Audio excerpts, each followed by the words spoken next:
नसरापूर अत्याचार प्रकरणातील पीडितेच्या कुटुंबियांना पोलिसांनी हटवलं। अखेर 4 तासांनंतर पुण्याच्या नवले पुलावरील वाहतूक पूर्ववत पीडितेच्या मृतदेहावर अंत्यसंस्कार। नसरापूरचा नराधम भीमराव कांबळेवर याआधीही विनयभंग आणि जीवे मारण्याच्या प्रयत्नांचे आरोप, पण सबळ पुराव्याअभावी दोन्ही खटल्यातून झाली निर्दोष मुक्तता। दिल्लीच्या गुरुग्राममध्ये एकाच घरात सापडले 5 जणांचे मृतदेह। पतीनंच पत्नी आणि 4 मुलांची विष पाजून केली हत्या। 5 जणांना मारल्यानंतर पित्याकडून आत्महत्येचा प्रयत्न। दिल्लीत भल्या पहाटे 4 मजली इमारतीला लागलेल्या भीषण आगीत 9 जणांचा मृत्यू। अग्निशमन दलाच्या 80 जवानांनी 5 तासांनंतर विझवली आग। मुंबई नाशिक महामार्गावरचा खारेगावचा टोलनाका पुन्हा सुरू होणार। समृद्धी महामार्गाला जोडणाऱ्या आमने ते ठाणे मार्गासाठी वसूल करणार टोल।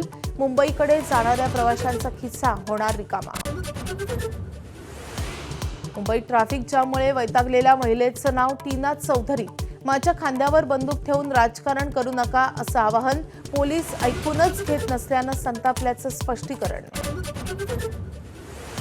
पश्चिम बंगालमध्ये फाल्टा मतदारसंघातलं मतदान रद्द।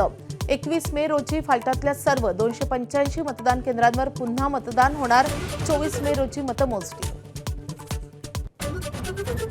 इराण वाकडच वागणार असेल तर नव्यानं हल्ले चढवू। डोनाल्ड ट्रम्प यांची धमकी। इराणनं अजून नीट किंमत चुकवली नाही असाही इशारा।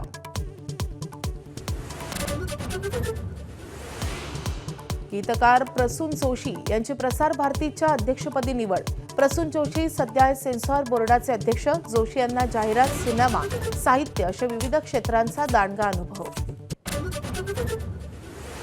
ऋतुराज गायकवाडच्या नाबाद 67 धावांच्या जोरावर चेन्नईचा मुंबईवर 8 गडी राखून विजय।